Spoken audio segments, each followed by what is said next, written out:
ಈಗ ನೋಡಿ ಈ ಥರ ಕಟ್ ಮಾಡ್ತಾ ಈಗ ಇದು ಕಟ್ ಮಾಡಬೇಕಾದ್ರೆ ಇದಕ್ಕೆ ಎಷ್ಟು ದಿನ ಆಗಿರ್ಬೋದು ಅಂತ ಅಂದ್ಕೊಂಡಿದ್ದೀರಾ ನೀವು?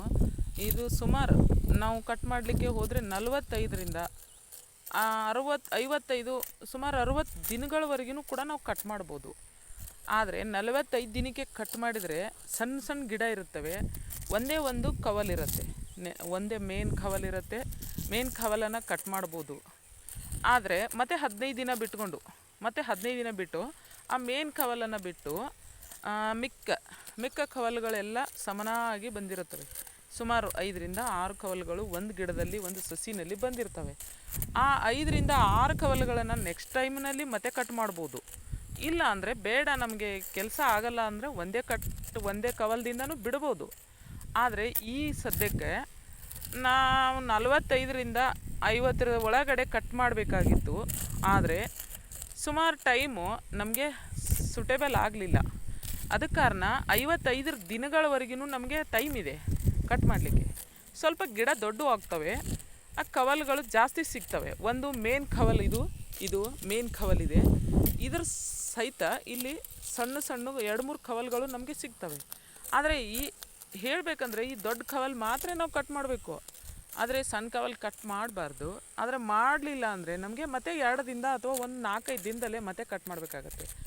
ಆದ ಕಾರಣ ನಾವು ಏನು ಮಾಡ್ತಿದ್ದೀವಿ, ಈಗ ಎಲ್ಲ ಕವಲ್ಗಳನ್ನು ಒಂದೇ ಸಾರಿ ಕಟ್ ಮಾಡಿಬಿಡ್ತೀವಿ. ಇನ್ನೇನು ನೆಕ್ಸ್ಟ್ ಟೈಮ್ ನಾವು ಕಟ್ ಮಾಡಿದ್ರೂ ಬಿಟ್ಟರೂ ಮಾಡಬೇಕತ್ತೇನೂ ಇಲ್ಲ, ಬಿಡಬೇಕತ್ತೂ ಇಲ್ಲ. ಕಟ್ ಮಾಡಿದರೆ ಒಳ್ಳೆಯದು. ಆದರೆ ನಮಗಾಗಲ್ಲ, ಕಟ್ ಮಾಡಲಿಕ್ಕೆ ಆಗಲ್ಲ. ಒಂದು ಸಾತಿ ಕಟ್ ಮಾಡಬೇಕಾದ್ರೂ ಈ ಸದ್ಯಕ್ಕೆ ಈಗ ನಾವು ಬಿತ್ತಿರೋದು ಇದು ಮೇ 30ಕ್ಕೆ ಹಾಕಿರ್ವಿ. ಸದ್ಯಕ್ಕೀಗ ಈಗ ಸುಮಾರು 57 ದಿನ ಆಗಿದೆ. ಆದರೆ ನಾವು ಸದ್ಯಕ್ಕೆ ಇಷ್ಟರಲ್ಲಿ 4-5 ದಿವಸದ ಹಿಂದೆಯೇ ಕಟ್ ಮಾಡಬೇಕಾಗಿತ್ತು. ಕಟ್ ಮಾಡಲಿಕ್ಕೆ ಆಗಿಲ್ಲ. ಯಾಕಂದರೆ ಮಳೆ ಏಕಕಾಲದಲ್ಲಿ ಮಳೆ ಇತ್ತು. ಯಾಕಂದರೆ ನಮಗೆ ಈಗ ಒಂದು ದಿನಾನೂ ಹೊರಗೆ ಬರಲಿಕ್ಕೆ ಆಗಿಲ್ಲ. ಅಂಥ ಟೈಮ್ದಲ್ಲಿ ಬಂದು ಕಟ್ ಮಾಡಲಿಕ್ಕೆ ಯಾವ ಥರ ಸಾಧ್ಯ? ಅದಕ್ಕಾಗಿ ನಾವು ಕಟ್ ಮಾಡಿಲ್ಲ. ಆದರೆ ನಮಗೆ ಬಿಡಲಿಕ್ಕೂ ಮನಸ್ಸಿಲ್ಲ. ಏನೋ 1-2 ದಿನ 4 ದಿನ ಹೆಚ್ಚು ಕಡಿಮೆ ಆಗುತ್ತೆ. ಆದರೆ ಮೇನ್ ಕವಲ್ ಜೊತೆ ಅದ್ರ ಸುತ್ತಮುತ್ತ ಒಂದು 2-3 ಕವಲ್ಗಳನ್ನು ತೊಗೊಂಡ್ಬಿಟ್ಟು ಈ ಥರ ನಾವು ಕಟ್ ಮಾಡಿಬಿಡ್ತೀವಿ. ಆಯಿತು, ಇನ್ನೇನು ನಾವು ಇನ್ನೊಂದು ಸತಿ ಕಟ್ ಮಾಡಬೇಕಂತ ಏನು ಅವಶ್ಯಕತೆ ಇಲ್ಲ.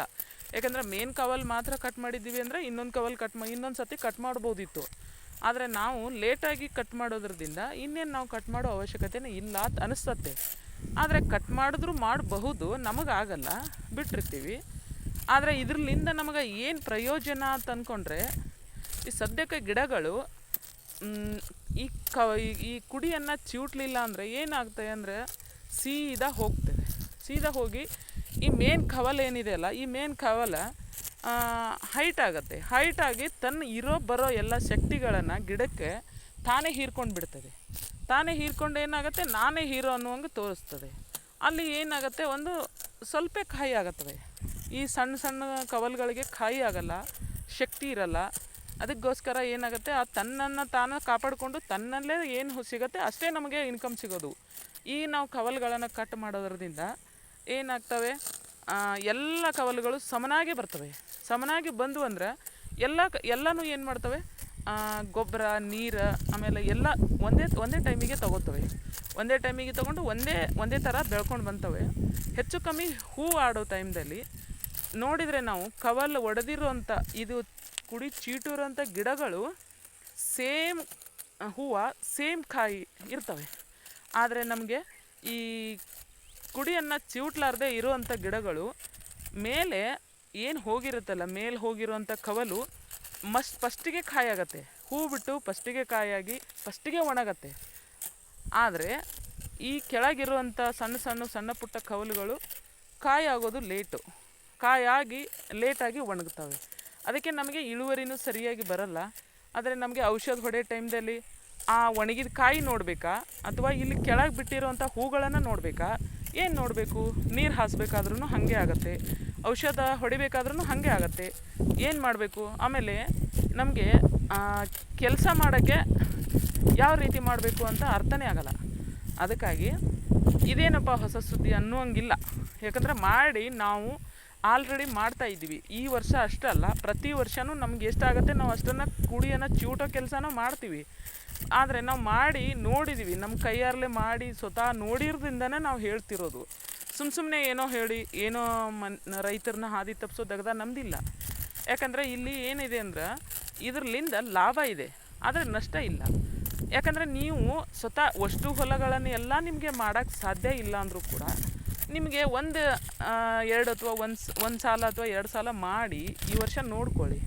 ನೆಕ್ಸ್ಟ್ ಟೈಮ್ದಲ್ಲಿ ನೀವೇ ಮಾಡ್ಕೊತೀರ. ಯಾರು ಹೇಳೋದು ಇದಕ್ಕೆ ಬೇಕು ನಿಮಗೆ, ರೈತರಿಗೆ? ಹೌದಲ್ವಾ?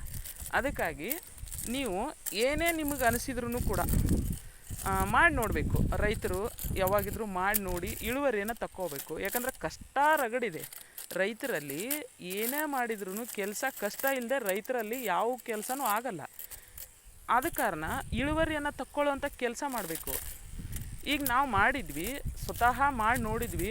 ಎಲ್ಲರೂ ಅಂದರು, ಇದಕ್ಕೆ ಏನು ಮಾಡಿದ್ದೀರಾ ನೀವು, ನಮಗೇನು ಗೊತ್ತಾಗ್ತಾ ಇಲ್ಲ, ನೀವು ಯಾವ ಥರ ಬೆಳಿತೀರಿ, ಏನು ಔಷಧ ಕೊಟ್ಟಿದ್ದೀರಿ? ನಾವು ಏನೂ ಕೊಟ್ಟಿಲ್ಲ, ಯಾವ ಔಷಧನೂ ಕೊಟ್ಟಿಲ್ಲ.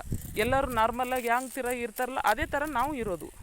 ಆದ್ರೆ ಈ ಕುಡಿ ಮಾತ್ರ ಚೂಟಿರ್ತಿದ್ದೀವಿ, ಪ್ರತಿ ವರ್ಷ ಚೂಡ್ತೀವಿ. ಈ ಕುಡಿ ಕಟ್ ಮಾಡೋದ್ರಿಂದ ಏನಾಗುತ್ತೆ, ಒಂದೇ ಸಮನೆ ಗಿಡ ಬರ್ತವೆ, ಒಂದೇ ಥರ ಬಂದು ಒಂದೇ ಥರ ಏನು ಫೋಟೋ ತೆಗಿಬೇಕು ಆ ಥರ ಇರ್ತವೆ. ಆ ಥರ ಬಂದು ಒಂದೇ ಟೈಮಿಗೆ ಹೂ ಬಿಟ್ಟು ಒಂದೇ ಟೈಮಿಗೆ ಕಾಯಿ ಆಗ್ತವೆ.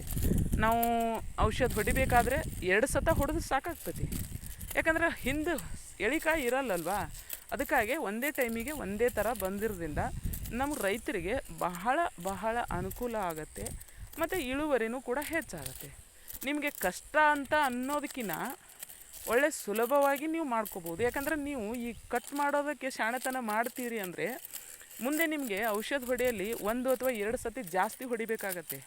ಆ ಔಷಧನ ಹೊಡೆಯೋ ಕೆಲಸವನ್ನು ಇಲ್ಲೇ ಕಟ್ ಮಾಡಲ್ಲೇ ಹಾಕಿಬಿಟ್ರೆ ನಿಮಗೆ ಮುಂದೆ ಏನಾಗುತ್ತೆ, ಇಳುವರಿ ಕೂಡ ಜಾಸ್ತಿ ಆಗುತ್ತೆ.